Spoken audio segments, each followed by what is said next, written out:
Welcome back to part 3 of White Picket Fences of Perfection, a memoir of an all-American black girl with a narcissistic father. Let's talk about adulthood, because I want you to understand clinically, as an expert, as a domestic violence expert, as a clinician, just because a child becomes an adult, that doesn't mean that parent stops being a narcissistic abuser. That doesn't mean you stop being the target child. Even if I was already married by now, he would have found a way to talk my husband into being that too, or turning him against me, or making me feel like I need to divorce that man. So my delay in marriage is a blessing, because there were some things that I needed to work on so that I could be confident, healthy, and whole, and not allow my family or my father to interfere with my marriage with my husband. Or if I decide to birth a child or adopt children, they're not going to infest my household with toxicity. Let's talk about adulthood. So from 23 years old to 27, I was in Orlando living my life, right? My mom was the one, if I got in any type of financial jam, my mom helped me. That's what parents are supposed to do. My mom helped me. My mom helped me through, my mom actually started being my mother, right? I don't know what happened between that incident of the strangulation. Also, I attempted suicide at 17 years old. I bet y'all family didn't know that. I bet my daddy, mama and daddy didn't tell all y'all that. Yes, I did. I tried to overdose on a bottle of Tylenol, extra strength, because I could not. Everybody thought it was because a certain boy broke up with me. No, it really was. I wanted to escape my household. And at 17, that's all I knew.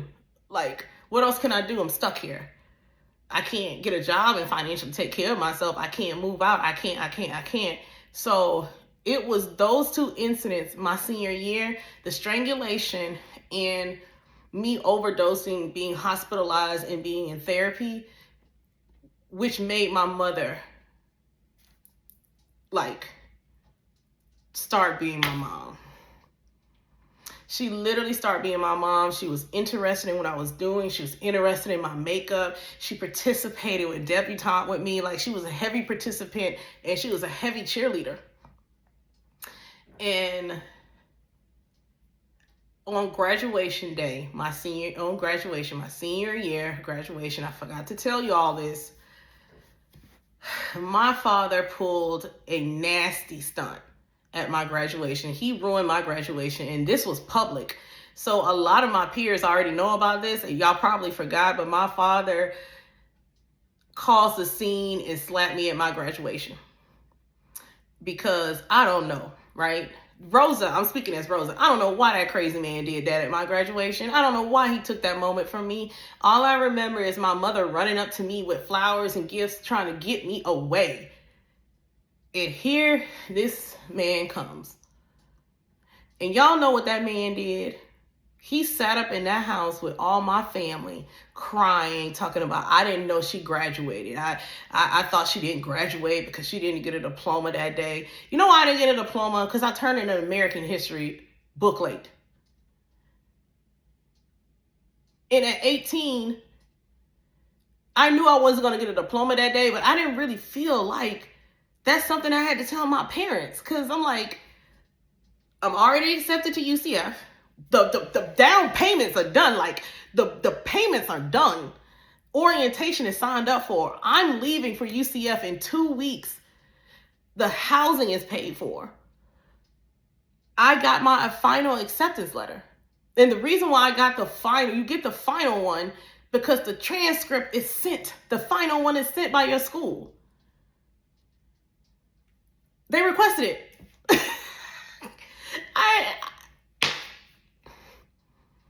Anybody in their right mind knew their daughter graduated if they put $400 down to pay $400, $500 down to pay for a summer for me to stay on campus that summer. You know that your child your child graduated. You know your child graduated. If they're signed up for orientation and parent orientation, you know your child graduated. If you see your child knowing she has 2 weeks left, that she's packing and making arrangements and trying to transfer her job from Old Navy to Orlando, you know your daughter graduated. But that's what narcissistic parents do. They find a way to ruin your moment, to abuse you, and play victim. He sat up there in that house with my family crying and saying, I'm going to apologize to her. I'm going to apologize to her. Never. He came back to me because I went and got my diploma. It was Saturday, so it was Saturday, so I think school was closed on Monday or something. So I got the diploma on Tuesday. Went up there Tuesday morning, drove my little car up there. I was like, let me get this document. And he had the audacity to look at me and say, that's what I wanted, and walk off. That man never apologized to me, because a narcissistic parent ain't gonna never apologize to you. Now it's the clinician coming out. Stop waiting on an apology from your narcissistic parent. They are never going to apologize to you. And if they do, it's going to be a bedside apology. Not because they're sorry, but so that you are terrorized and put in spiritual jail the rest of your life. A bedside apology from a narcissistic parent is emotional abuse, and it's the worst type of emotional abuse. That's some scheming ass shit. And one thing I'm telling y'all right now, that's not going to happen with me. And I know my family has probably got word of these videos and watching this. I'm not going to be there on my dad's final days, because he's not going to have an opportunity to do a bedside apology. And I'm not giving him that. Because that's some awful emotional abuse. To apologize to your child when you're dying, when you had 40 years to apologize to her in the living. That's some sick shit, right? So, like I said, as a domestic violence expert and a clinician, your narcissistic parent, your narcissistic sibling, your narcissistic cousin, your narcissistic friend, childhood friend, they're never going to apologize to you. Because they believe and fully believe that everything they did to you, you deserved it. They have justified it in their sick ass head. They have problems. And the best thing for you to do is not greystone them. And I'm talking about family and friends. I'm not talking about intimate partner. When it comes to family, friends, sorority sisters, fraternity brothers, whatever, do not greystone them. Do not go low contact. Go no contact. Go no contact with that person, because they're never going to change. And all they're going to do is use every opportunity in your moving forward to continue to terrorize you. And like my daddy does, he's going to do it when it's just he and I. He's not going to do it in front of the family. He's going to continue to do it when it's just us two, so that he can pretend to like this is not going on to everybody else. You have to go no contact. And if that's your parent or your family member, and you go to family gatherings and you have to see them, it is okay to speak to them, ask how you doing, and go about your business. You don't have to have long conversations with them. It ain't gonna do you no good. Because all they're gonna do is keep trying to talk you into talking to them, and that they did nothing wrong. And they're going to say, I don't know what I did to you. Why you don't, It's just going to give them an opportunity to do some dumb shit like that. They know exactly what they did to you. They know exactly what they did to you. They know exactly why you're not talking to them. They just want more time to terrorize you. So just let it go. The best thing to do, the best way to fight a narcissist is to let them go and live your best life. Become healthy, healed, and whole, and know that you can take your power back, and that you can be a productive adult. You can successfully reparent yourself. And this is a segue into adulthood for you, for my story. The clinician is telling you, you can successfully reparent yourself, relax your nervous system, create emotional intelligence, and live a healthy, whole, fulfilled life with people who actually love you unconditionally. It can happen, because that is my current state of life. So let's go to 23 years old. Now this is Rosa talking. 23 to 27. Mom is being a mom. Mom then found my email address when so I transitioned from CPS to Department of Juvenile Justice. I'm a juvenile probation officer. Mom then found my email address in the state itinerary, the state of Florida. She emailing me every morning and telling me, I love you, have a great day. I'm enjoying this mother. This is the mother I needed. And then all of a sudden,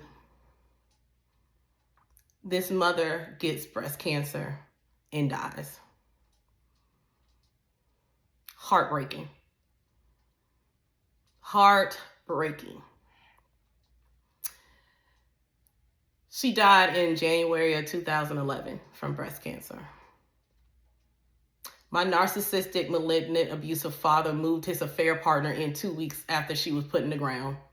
The dirt wasn't even dry yet before he moved that bitch in the house. And yes, affair partner. He was cheating on my mother while she was terminally ill. Let's start the story at 27, when my mom is dead. So while my mother was alive and I was out of the house, my father really didn't bother me. You know, it really wasn't no stunts going on. It really wasn't none going on. It's like he was getting his full, like the children are out of the house now. So he's getting his full-time supply from my mother. That's why nothing was going on, because my brother and I are out the house. It's just he and my mother. And now my mother can give him the full attention that he already got, even when we were in the house, right? She dies, and all of a sudden, my godmother starts stepping in. Real weird. You know, when my mom died, and to this day, I'm not looking for another mother. I had a mother. And my mother, and I practice hoodoo, so my mother is not dead. She's physically dead, but her energy lives on. And she's right here walking with me.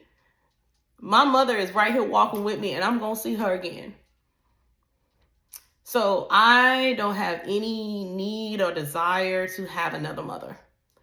But all of a sudden, this woman who my godmother starts stepping in. You know, understand, my godmother was in and out a lot. She was married. Like she lived in a different 2 hours away. So she was in and out of our, my cousin and my brother's lives a lot. It wasn't consistent. Even when she moved my grandmother had dementia. She had her husband who had a stroke. Like, even when those people moved into the house with her, she was so wrapped up with them that nobody was paying attention to me. But all of a sudden, when my mama died, them two started wilding out. And I didn't know it. From actually